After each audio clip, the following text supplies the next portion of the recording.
Dot is presented by Benjamina Mia Casino. Licensed real estate professional since 2008. License number S01669991 LLC.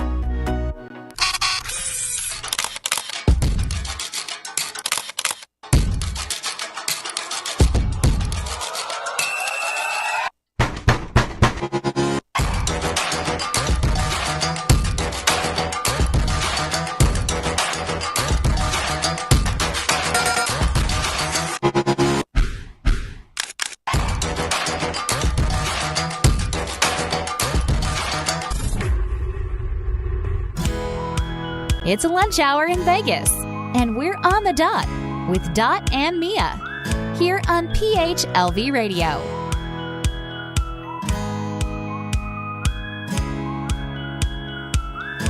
Hey everyone, welcome to On the Dot. It is the first Wednesday of August. Is it? No, it's the Sorry. I am so wrong. But we're here. We're broadcasting from Las Vegas, and we're having fun every Wednesday, and that's the way it is supposed to be for us. We are your holding space for positivity and possibility.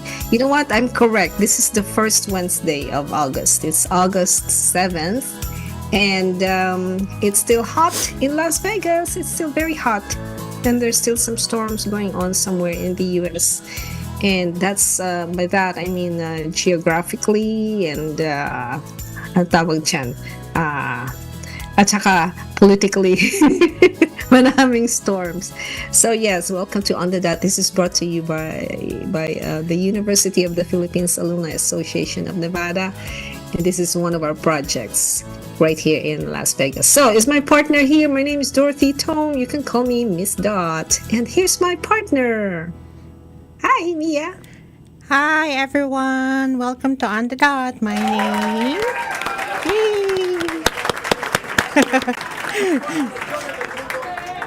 Ano daw? Del mundo. May naririnig akong del mundo. My name is Mia Martin Casino. Welcome to On the Dot. Anong del mundo? May naririnig akong clap. Del mundo. Ganon. Ganon. Okay. Mia is the president of UPAA Nevada, and she's also involved in so many things in the community. One of them is, ano nga bang mangyayari this coming weekend, Mia? Yes. Is it this weekend? Yes, this Sunday is the opening ceremony of U.S. Filipino Basketball Association, to which UPAAN will do the officiating of the oath-taking of the players. Yan. Yes. Well, we are so glad that UP Nevada is part of the community now, actively doing its part in the community. Kasi we don't want people to think na elitista ang UP. Kasi tayo ay eskular ng bayang Pilipinas. Kaya we are giving back to the country and to the community yung investment naman ng mga taxes ninyo, my friends. So that's why we're serving the community. Kami ay eskular ninyo at kami ay nasa serbisyo ninyo. Yes. And so let's bring in our guest, Mia. Isang community servant din at saka community leader. Yes, our title for today is Always Ready para Tumulong. Because our guest is always ready to help, diba? Correct? Kasi nga, handang tumulong. Oo, handang tumulong. Handa awit. Sino siya, Mia? Yes, let us introduce our guest. She graduated with a degree in Bachelor of Science in Hygiene, class of 1968, from the University of the Philippines, and completed her certificate in public health in 1971. Also in UP, her current profession with NYLIC, she received her certificate in long-term care planning. And then, her first work upon graduation in 1968 was part-time research assistant at UP College of Medicines. And since 1985 to the present, she has worked for New York Life Insurance Company as a financial service professional and registered representative. Okay, medyo mahaba yung bio. Mahaba na, wag mo nagdagdag. Pick and choose Tama na lang, pick and choose. Before migrating to the US in 1984, she worked as human resource manager of how do you pronounce this, Tita? Given. Givent Industrial Development Corporation and personal manager of Radio Wealth. And then, I'm picking and choosing. She was past president of Sunrise Rotary Club of Fair Lawn and was honored with Paul Harris Fellow as well as the Walter D. Head Foundation Award for outstanding service to the club. Okay, eto pa. Among these organizations, she served and still positions among, teka muna, actively involved. Ang dami kong pinipick and choose. Sandali, nalito na ako. Among the, teka na lang, sandali tita. Tanungin natin siya. Oo nga, sandali. Meron siyang favorite dito eh. Wait a minute, kaping mainit. She has served UP AAA in many leadership positions since 1980 to the present time. Miss Nelsie Parrado. Welcome to the show. Maraming salamat sa magandang pag-introduce. First of all, I'd like to say thank you for letting me come to your very nice broadcast, and I hope I'll do good, and but it's really an honor to be invited by you, Dot. Thank you. We are honored to have you, Tita. Si Mia, she will grade you.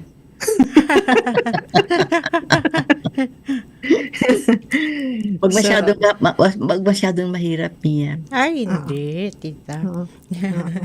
May exam, Mia. Thesis May exam. presentation. So, una sa lahat, Tita, thank you for saying yes to the show. And we're very interested to know what Handang Tumulong Foundation is all about. So, I just clicked on your website last night. Kasi nga, I wanted to come clean, open, blank slate, and find out from yourself, from you, kung ano talaga ang Handang Tumulong Foundation in your own words. And I'm glad that I'm going to ask you that without reading what your website said. Kasi ang haba pala. Haba. Sobrang haba. Dapat ma-modify. Well, Handang Tumulong Foundation was founded because of the need to have that kind of funds whenever there's a disaster in the Philippines. Oh. Kasi noong una, pag may aberya sa Pilipinas, calamities like that, the Philippine Consulate General in New York, tatawagin kami mga community leaders, different organizations, to come to a meeting, and isa-isa kaming tatanungin, are you raising funds? Paano gagawin nyo? Ganon. So, one time when that happened again during Typhoon Frank in 2008, I guess, nagkaisa kaming lahat na, sige, we'll have one common fundraising. Pero ganun pa man, ang tagal naming naipon yung funds to be sent to the Philippines. Kasi at that time, I think the Philippine government did not have yet yung disaster response. Meron na ngayon nun. So, it took a while for the money to be sent to Typhoon Frank yun eh. So, from that, we decided, at least a group of us, we were the founding members. We crafted the plan. We applied for legal entities, and we were given that 501c distinction. So it started from there, and hanggang ngayon, nandun pa kami. And we always have, every year, at that time, palaging may typhoon. Ngayon, hindi na masyado, nagbago na ata ang klima. Pero noon, Diyos mio, every time we have our main fundraising event, which is always in somewhere in the fall, 5K run tawag namin na. Nag-umpisa yun ng walkathon, nag-evolve na into 5K run. And that's our main fundraising event. Every time we do that, may bagyo sa Pilipinas. Ano ba naman to? Para namang pagdating na ng mga bandang September, October, naninervyos na kami, kaya ayan na. So we were able to do that. At this, yan. Meron sa aming grupo, sa mga kasama ko as a founding, yung mga founding members. I was the founding president. 16 lang kami, 17 actually. But we're all trustees. So there are no members. So we can go up to 25 trustees. And after siyempre isa-isang nagkakaroon ibang interest yung ibang trustees, so we have to get some trustees. But we really are very careful in vetting trustees because we really take what you call that, our responsibility so seriously. Kasi pera pinag-uusapan. Right. And we do solicit from the public. Ayun. Ano ba? Paano ba kami, what motivated me, for example? Yes. What so it seems like the bagyo motivated you, no? Yung mga disaster sa Pilipinas, parang generosity seems to be a motivation. So yeah. Yeah, in a way, yes, because every time we look at those that's happened, mga victims, hindi mo rin naman matitiis. So more or less that motivation. And also I was just so glad that those that with when we started, we have the same kind of goals, kumbaga. We were looking at the same directions. And ayun, kaya it did not became difficult to move forward and really be in earnest of looking for funds. As a foundation, we were given the foundation because when we applied, it was really as a foundation, not an organization. So Anong pagkaiba, tita, ng foundation sa organization? Yun nga din ang iniisip ko matagal na eh. Pero one thing about a foundation, when you're a foundation, hindi ka basta-basta, you're very careful. Your main goal is really to raise funds, and you look for donors, and you kind of always be able to tell them that it's your contribution, your donation is tax deductible. Medyo mas mabigat ang dating, hindi ka ba basta-basta move ng move. Ingat na ingat ka. And really when we first started, nakatuon yung mga mata nung, alam mo naman dito sa New York, I think it's a different culture. So, yun. I think deep inside me, hindi pa rin nawawala yung aking pagka-Pilipino. I always think about yung mga iniwan ko dyan sa ating bayan. So I was just happy na we're able to do this thing, na we can really be helping those that really have less. That's very the first word that comes to mind is very kind. No, Mia, do you have a question? Do you have something to say? Yep, I guess ang question ko lang is, how do you make sure, your help goes to the right recipients? Oh, yeah. Diba, sa Philippines? Ganito yan. Great question. Yeah, really. It's really the main concern namin lahat. Kung baka mapunta sa iba ang pera. Right, oo. So, what we do is, we ask the trustees, do you know of anybody in the Philippines that needs, lalo na kung may bagyo? So, we come from different sectors, regions in the Philippines. So, pag may nalaman silang isang, for example, dito sa Bicol, merong maraming nasalantang community, kailangan nila ng ganito, ganire. So, we try to look for kailangan kasi establish na yung tutulong namin organization. We cannot donate to a person. Right. It has got to be a legal entity doon sa Pilipinas. So, binibet namin yan. Tinatawagan. Whoever is, kasi meron din kami mga committees. Right now, it's Alex Esteban. So, he makes effort to contact whoever is the person that they're telling us to contact. So, binibet yon, tanong ng tanong dito. Pagkatapos, pag nalaman na namin yung gusto naming malaman, we agree, we meet and agree how much we're going to send. Do we have money there in the bank? And then we tell the beneficiary na you have to report how did you spend it, and you have to give us pictures, proofs. It was really used for that reason. But we do not, we send it bank to bank wire transfer, because we would like to have a paper trail. Right. Yung documentation. So we get the name of the bank, who is it registered to, what is your account number, your address, your SWIFT code, etc., etc. Yun. And we have done that since the beginning of time. And then, So we have given to Rotary Club of Manila, Rotary Club of Bicol, we have given to Caritas Manila, we have given to date, we have given, tingnan ko nga yung record, as of end of 2022, we have given 273,000. But I think in 2023, hindi pa ipinasok dyan eh. We have given more, so laki na ngayon yan. Minsan tinatanong namin, how did totoo ba to? How did we manage to do this?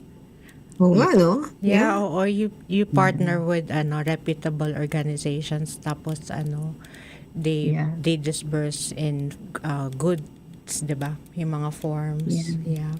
That's a good way. Tinignan ko, nireview ka, aba, ako mismo nagugulat. Kasi nung after I served for 2 terms, di marami nang sumunod sa akin. Pero yung inumpisahan naming culture, kumbaga, hanggang ngayon ganun pa din. What do I mean by that?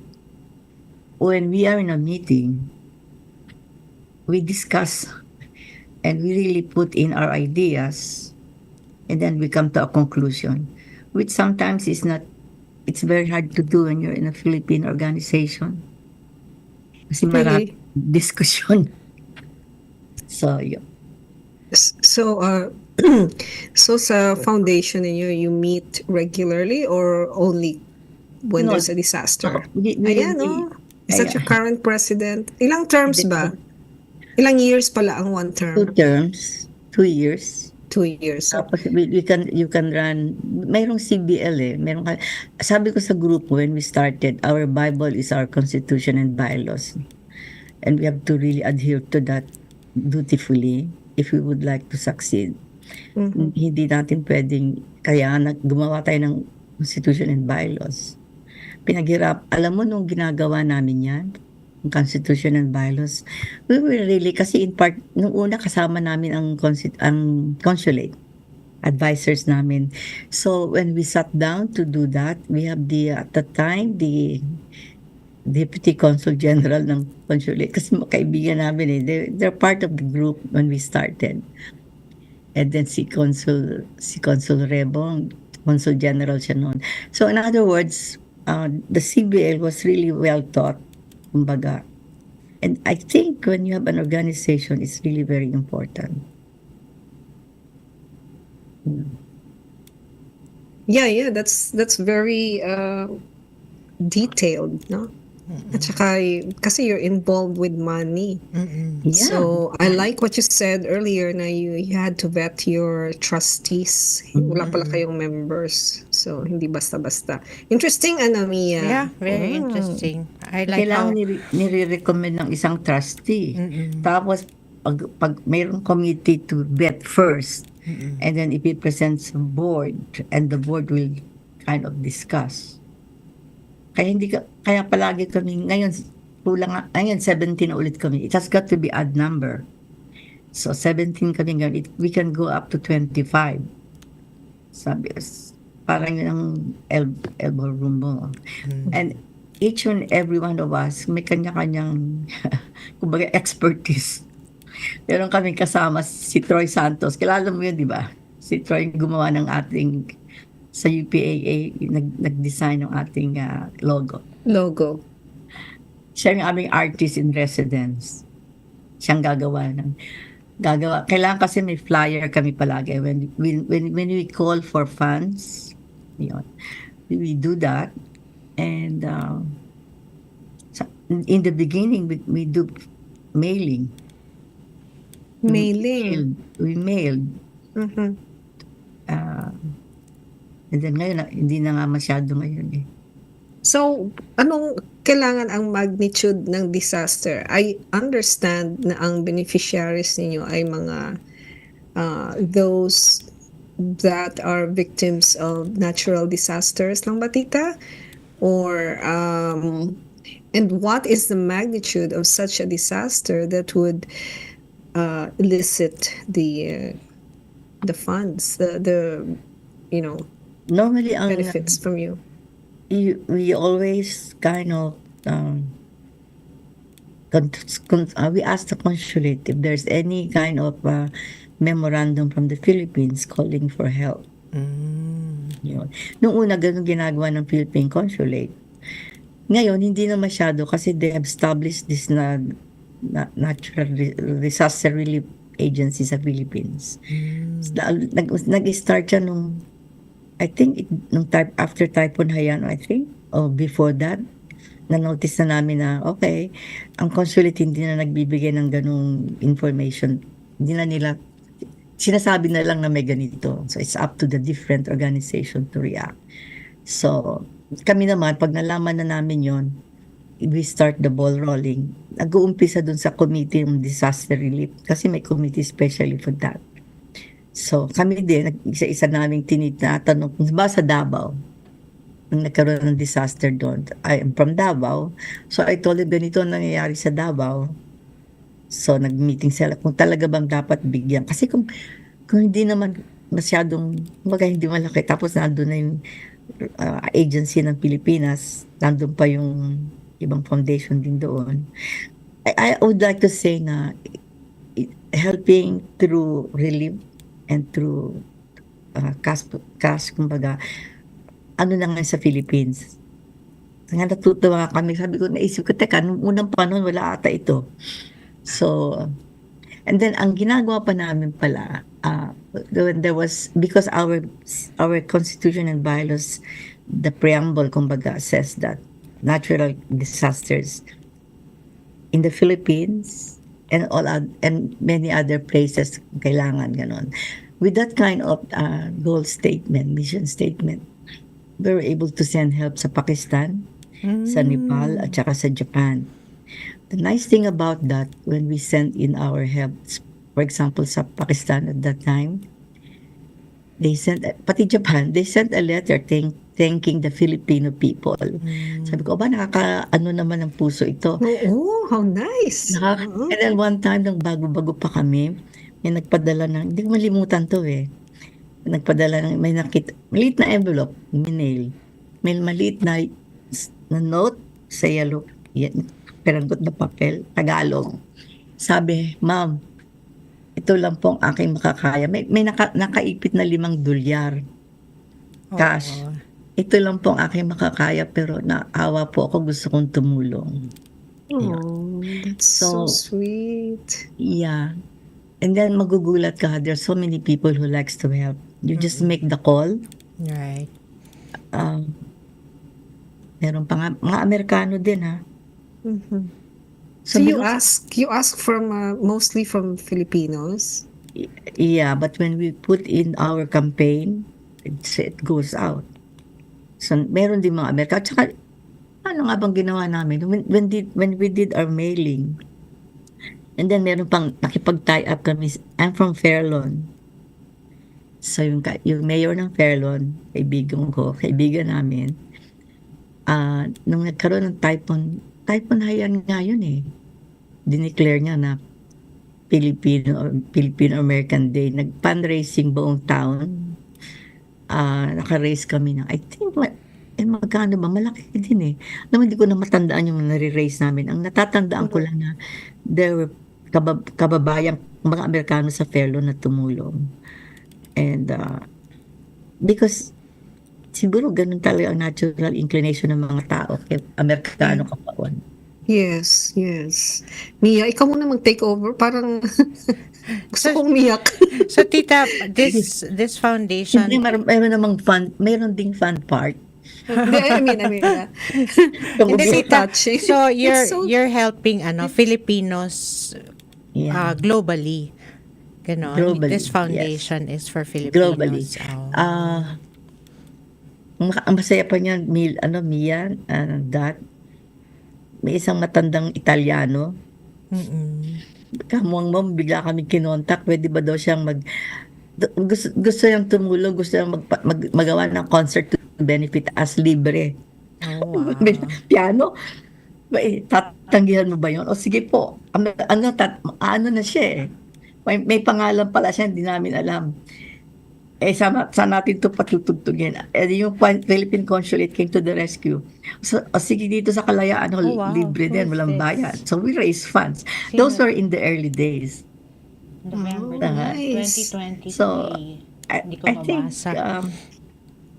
kasi by and large, I have always this kind of thinking that people are basically good. I like that. People basically want to help. Yeah. I love that. I want to hold a thought for that because that is so very positive. That kind of mindset. People are basically good and people basically want to help. Oo. And lalo na no sa mga like for us the Philippines, marami tayong typhoons, earthquake, ano pa? Floods. Flood ba? Is flood part of natural disaster for you or hindi? Yeah. Is it? Oo. Nung Volcanic eruptions? yung nag-earthquake sa Taal, kataon nandun ako. So I was communicating here in the US. Ganito situation. So doon na kami namili ng in-kind. That was the first time na in-kind na talagang ako nandun nagbigay. Alam mo, sabi ko, naku, ganito pala to. Ang haba-haba ng pila, Mia. Nag-aantay doon sa ibibigay na marami namang nagbibigay. Isinama namin yung aming donation kasi nag-respond sila doon sa victim ng Taal Volcano. Tapos nakita ko may isang dinala ko ng kaibigan ko para makita ko daw talaga ang situation.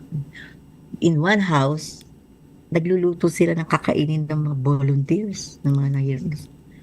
Hawak-hawak. Alam mo naman ako, laking Maynila. I mean, I'm a city rat. I always live in the city. So, hindi ko alam yung mga ganung bagay na. So, yun. Wow.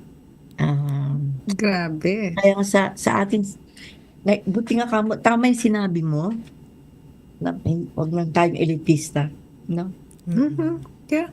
Hindi tayo, I mean... Yan, taba-taba ko pala dyan, Diyos ko po. Nandiyan ako. Yan ang napansin ni Tita. and then, kasi I'm inclined to i-market mo ang gaya ng ginagawa nyo. They will never know what you're doing unless you broadcast it. Oh, yes. So we need to take a break at this point, Tita. When we come back, tell us kung ano yung mga goods that you give, when we come back from our short break. Biro mo, nag-half hour na tayo. That's how fast. Ka. Oh, yeah, magtatanong ako, but we'll be back. Break muna tayo.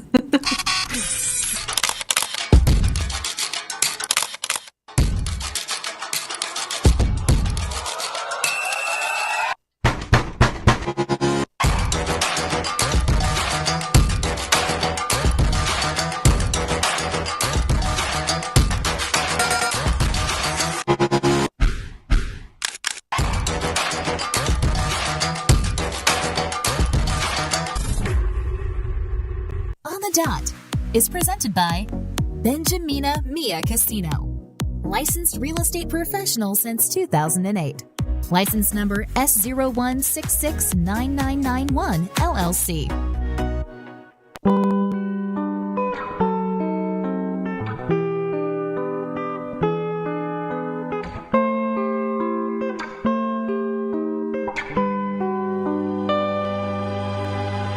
Dot is presented by Benjamina Mia Casino. Licensed real estate professional since 2008. License number S01669991 LLC.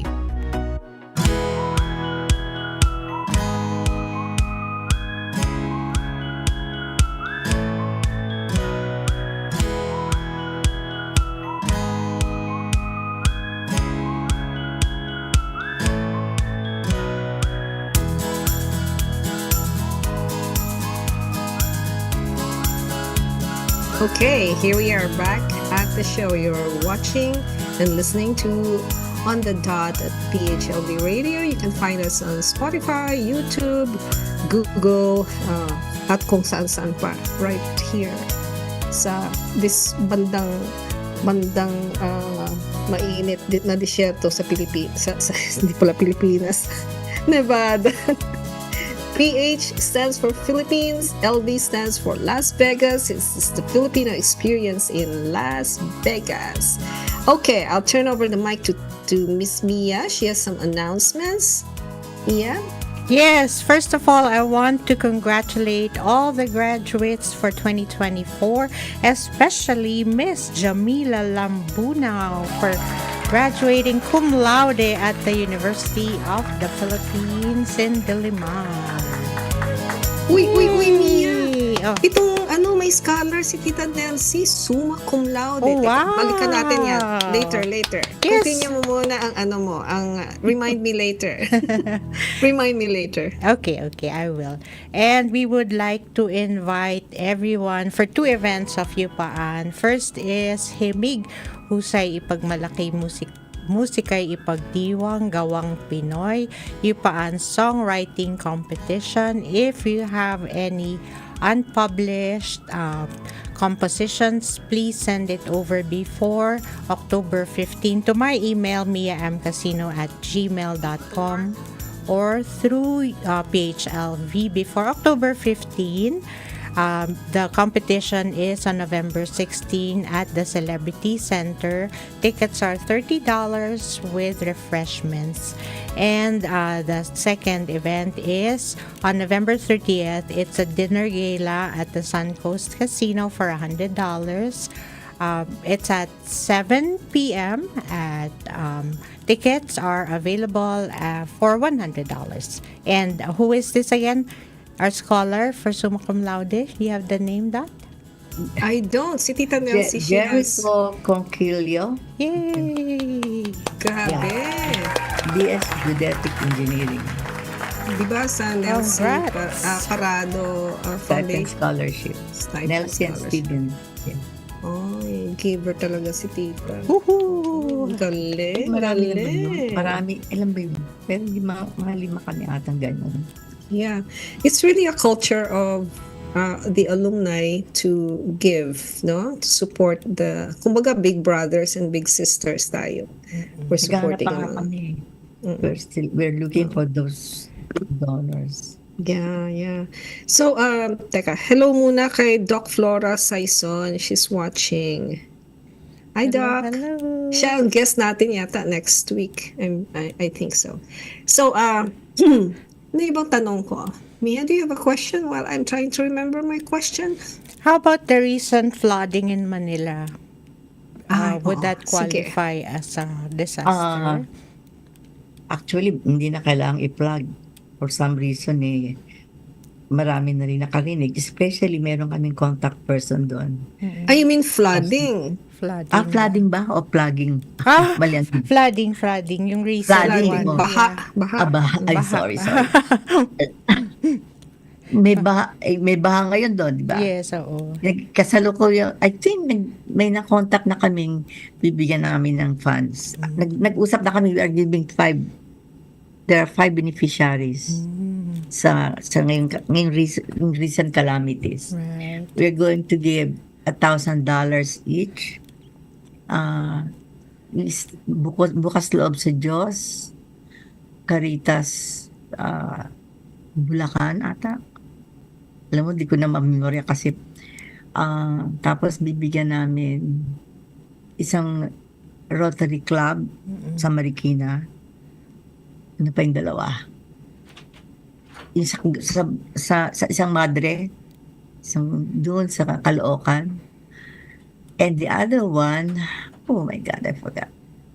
Hey, you're doing great, Maalala. Tita. Hindi ko That's na good. maalala. At least spread out siya, no? The Oo. help that's Ano? been given. Ano yun? Yeah. That's good. At least it's spread out, the help that's Spread out, being oo. given. Yeah.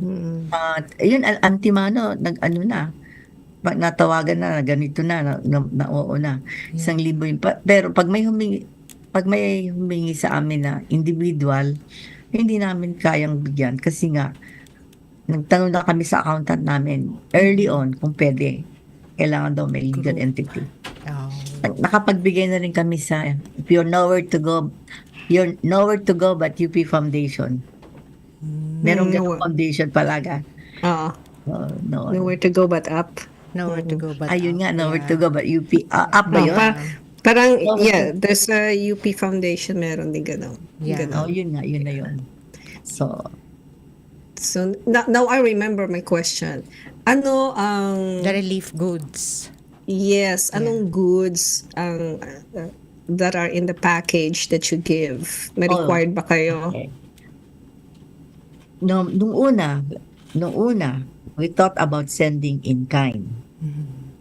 Meron kaming announcement na donation for, the usual. Ito ang bagsakan. Naku, ang daming nagdatingan. So, hindi na namin ma-cope up. Sabi namin, wag na natin gawin to kasi ilan lang tayo. So, we ended up tying up with another group. But there was one time na nag-abiso ang Marriott Hotel. They're changing their beddings. Whoever is interested to come, get some, for free. Nagkataon may bagyo sa Philippines. Cagayan de Oro yun the time. Ano bang typhoon yun? So we went. Ako dami namin pinamigay. Binandal namin yung kumbaga nilagay sa mga boxes. Yeah. Yun. Nandun kami talaga. Ang dami namin yung nangalap ako ng mga volunteers. So it was raining. I remember that. So that was one time. And then after that, hindi na nagbibigay mga hotel. Pinigil na ata nila yun. Tsaka tinigil na rin namin yung in-kind donation kasi hindi nga alam kung saan pababagsakin.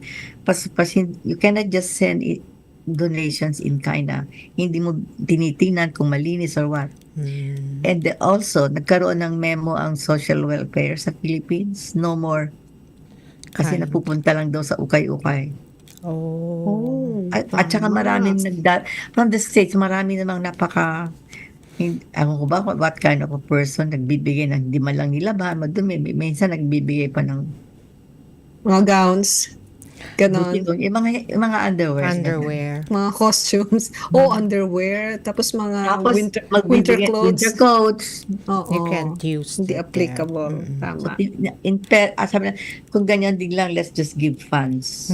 Basta alam Okay. natin kung paano pupunta, maimbestiga natin, tsaka matanong-tanong, So far, okay naman. They send us all the proof that we need. Ano yon, mga pagkain, gas, oil, Hindi, cash sugar. talaga na kami kung magbigay.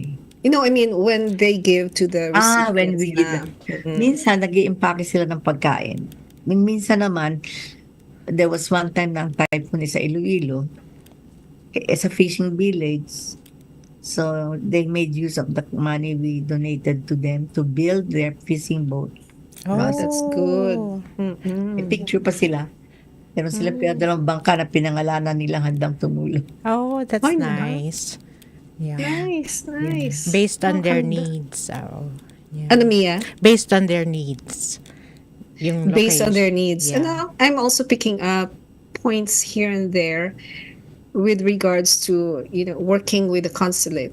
Wala tayong consulate dito sa Las Vegas, but we have the Office of Honorary Miss Consul, si Amy Amy Belmonte. Belmonte. And maybe that's that's a thing that we can do, connect with the consulate. Ang tawag ba ng office niya, Mia? What's the name of her office? Honorary consul. Honorary law. Yeah, Oh. Con. Yeah, I think they will be more than willing to. Kasi Yes. part of their part of their ano bang tawag nito, role Role, is to be yes. engaged with the Filipino community. Correct. And so, Tita, ang ano, the other thing that you're doing is makiangkas na lang ang the projects of UP believe that you have linked activities of UPAA in America with the activities of Handang Tumulong. Tama ba yan? Yung mga runs ninyo, mga 5K, ano yon? Are they linked together? Culturally, yes. When we presented Tatlong Poro, it was a partnership with UPAA, Handang Tumulong, and sa pang Poro group. Yun. Oral group? Pero yung aming flagship fundraising event, kami lang yon. Pero pagdating na sa cultural presentation, sometimes we do partner ay UPAA. Now, remember, lahat kami member ng there ako, si Winston, si Daisy, we are Handang Tumulong trustees, and we're also active sa UPAA. So, hindi pa pwedeng hindi kami mag-collaborate. Ayan, yan, Tatlong Poro. I like it na, I like it that you're using culture and sports sa mga fundraising events. Magandang idea yun, Mia, sports. What does Tatlong Poro mean? 3 choros. That's what it means. Sino Tagalog. sila, Tita? Yung grupo Can you na still remember? Handang Tumulong at saka Hindi, yung tatlong koro. yun nga, sino ba yan? Okay. Sige. It's okay. This was like a long time ago. 2019. Yan, Philharmonic Squad, kayo Manggi-Choral, di ba? In cooperation with... 3 choirs. 3 choirs pala siya. Fundraising din ng UP in a way. Bayanihan, Philharmonic, and kayo Manggi. The 3 choirs, Very good. Yeah, nice. I like that. So, meron pa kaming isang nun eh. Hindi, UPAA pala yun. UPAA pala yun. Nakapag-coordinate kami sa... So, Tita, the card that you picked earlier, the number that you picked, it corresponds to a card that we usually flash. When we have a guest, we ask them to pick a number and a card. Yours is health.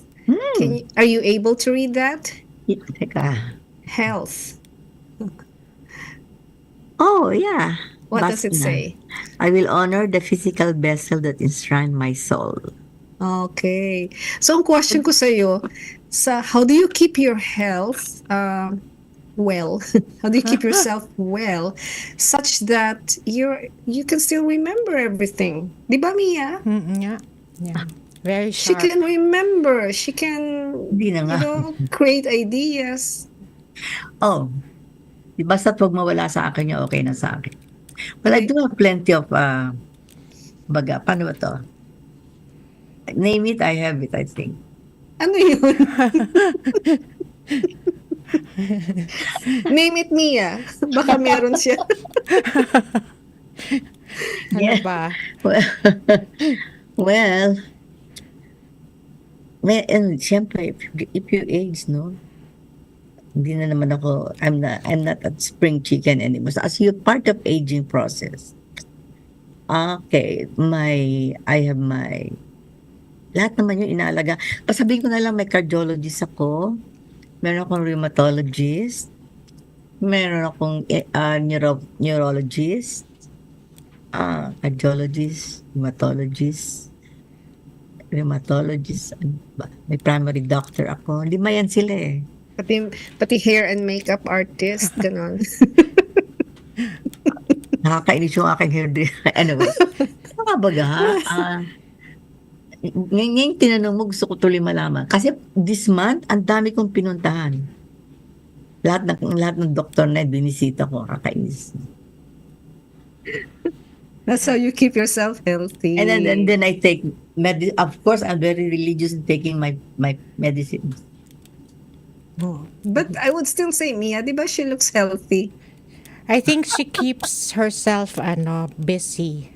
And yan ang secret. Yeah.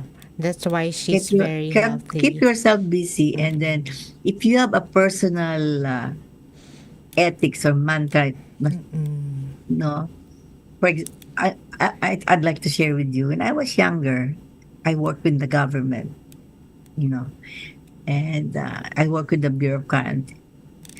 That was my first work na talagang may sweldo, na malaki at that time. Naku, nagugulat ako kasi 12 o'clock wala nang tao. You know where they are? Sa Lunch. bowling alley. Oh. Gusto ko nang umuwi, mabalik sa pisina, sabi ng yung aming control. Hindi na, dito pa naman, dyan ka lang, wala naman tao doon. So, in my young mind, sabi ko, Diyos ko, Panginoon, kung ako'y magtatrabaho, hindi it was my first experience ng ganon. And then, I said to myself, I'm not gonna compromise whatever my work ethic is. Wala na ako ng trabaho kung wala ng trabaho. And if I think I'm on the right, I will insist. You know, I don't. Those are kind of the thing that I've upheld all these years. Yeah. Nag-work ako sa New York Life. Kung pag may kausap ako na alam ko na tama ako, I don't hesitate. Bahala ka dyan. I don't care if I have an accent. Yeah. And if you cannot understand, and one time I would tell them directly, are you doing that to me because I have an accent? O ay nako, yung manager natatakot na pag ginamit ko na yung, is it because I'm a woman? Ako takot na. Kasi nagdi-discriminate talaga, sinasabi sa New York. It's a big company. And when I joined New York Life, I was the only agent na akong nag-last long. Lahat ng kasabay ko nawala na. And I remember very much, every time you transact business sa counter, marami kami. Siyempre, kung sino mauna. Napansin ko, maski nandun akong nauna at may dumating na lalaking agent, inuuna ng manager.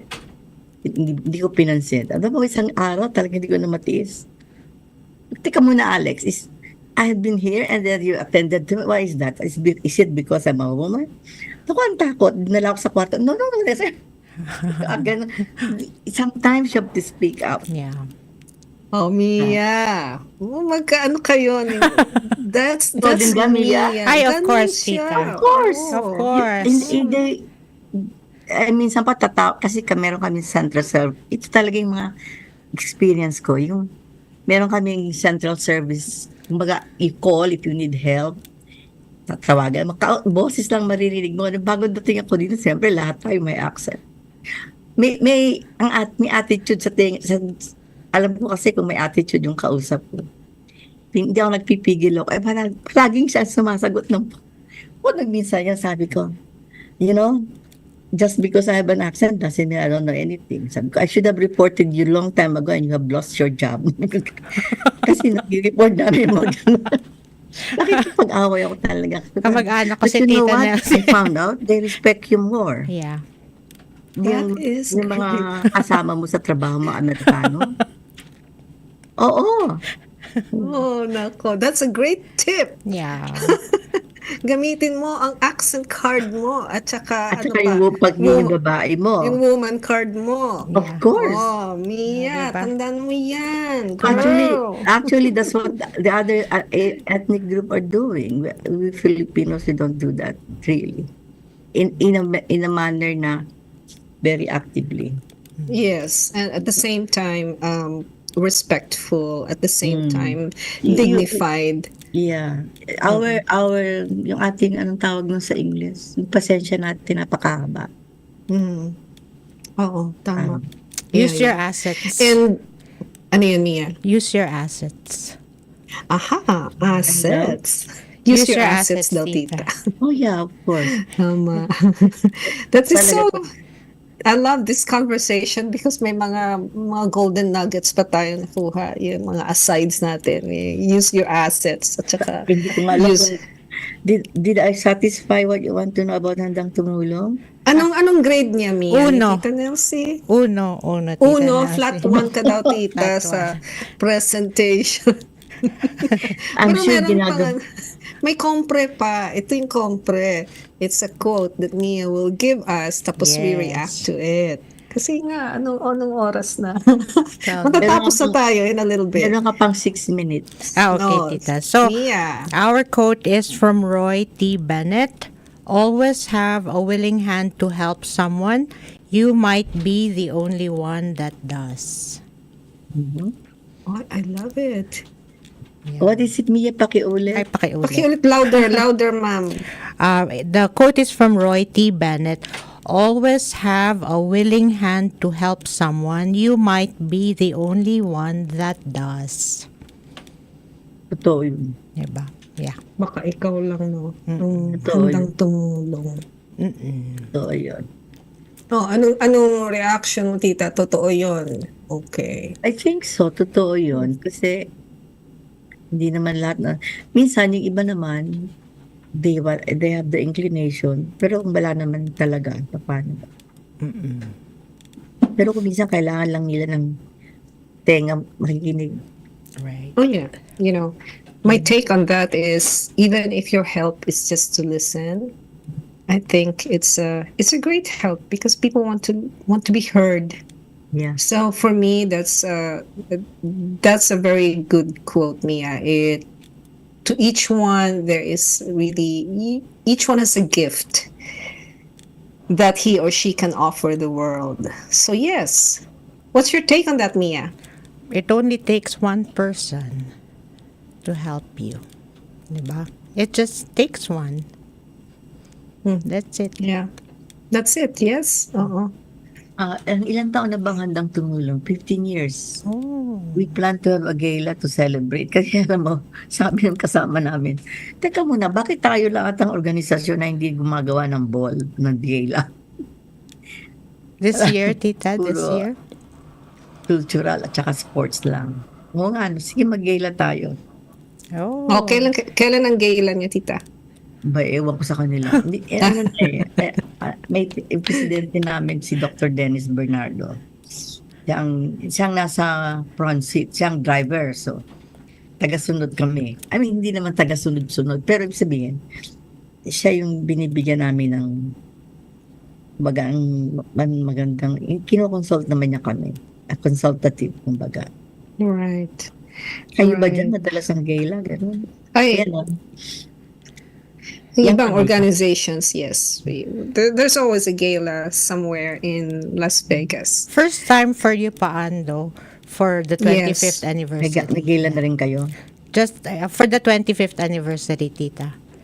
This Sa November. We're inviting you, ha? Yes, November 30th. November ba yun? November 30th. November? Yes, this November. Baka ako'y nasa Pilipinas. Oh. Ay, okay. Handang lumipad si Tita Nelsie sa Pilipinas. O mag-closing remarks na tayo. Ako naman na magtatanong sa inyo. Ay, closing question. May pang 5 minutes. Ano naman ang impression nyo ng pangalang Handang Tumulong Foundation? What comes to your mind right away when you hear the name? I go first.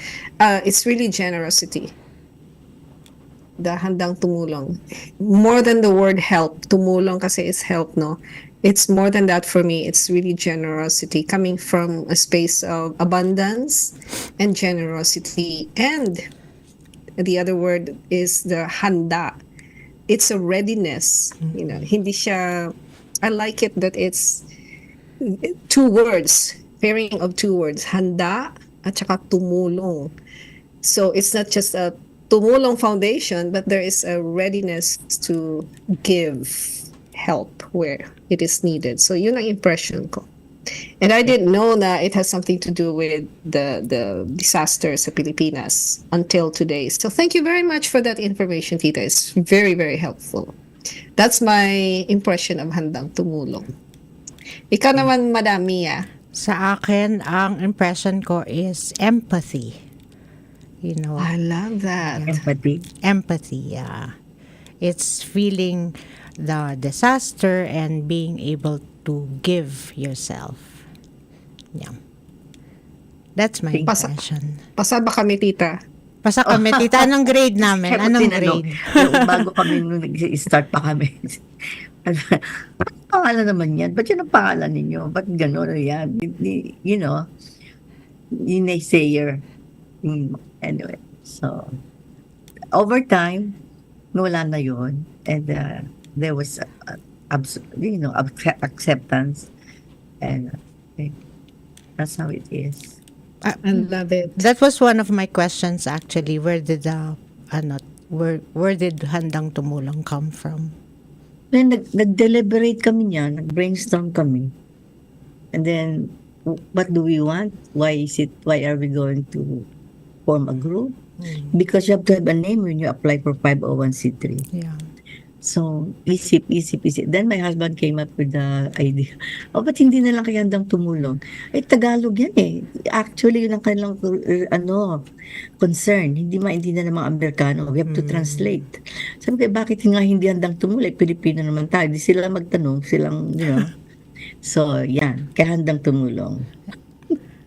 Andun si Troy na maka-Pilipino, yung asawa ko maka-Pilipino. Lahat kami Maka-Pilipino.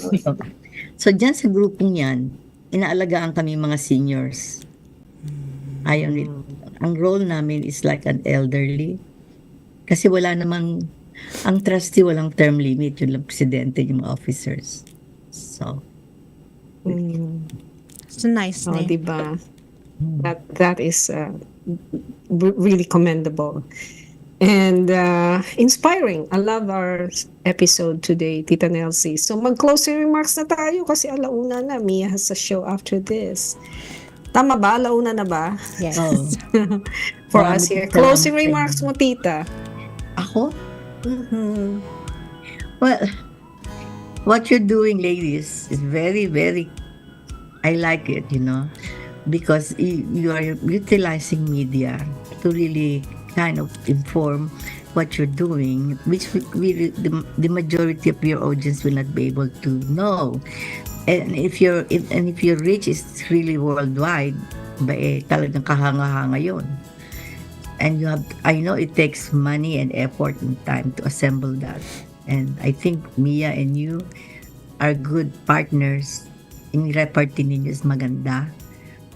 Talagang connect, naiintindihan ng inyong bisita. I love that. Thank you, Tita Nelsie. It's such an honor to have you. Naku, Diyos ko, ako Thank you. Ako maalala mo ako. Salamat. Thank you, Tita Nelsie. Ano kayo nagko-close? Alis na ako. Hindi, sandali. Huwag ka munang umalis. Magbabay tayo. Mia, babay na. Thank you, Tita Nelsie, for guesting. Thank you. Bye-bye. Thank you. Thank you to all our friends. We'll see you again next week right here on The Dot. And we hope you had fun with us today. Bye, everyone. Bye. Bye, Mia. Bye, Tita Nels. Thank you so much again. Mwah.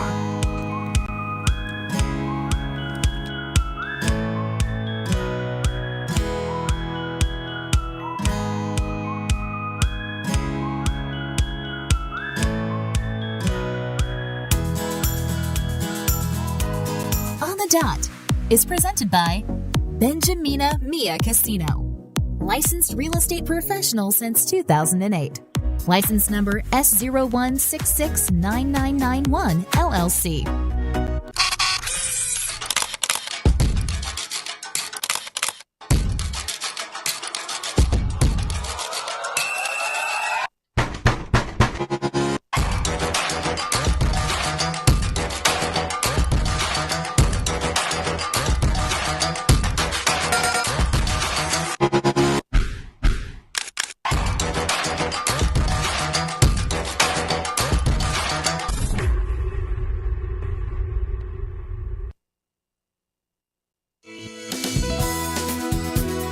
Just like a friend from back home. This is your Filipino radio experience in Las Vegas. PHLV Radio.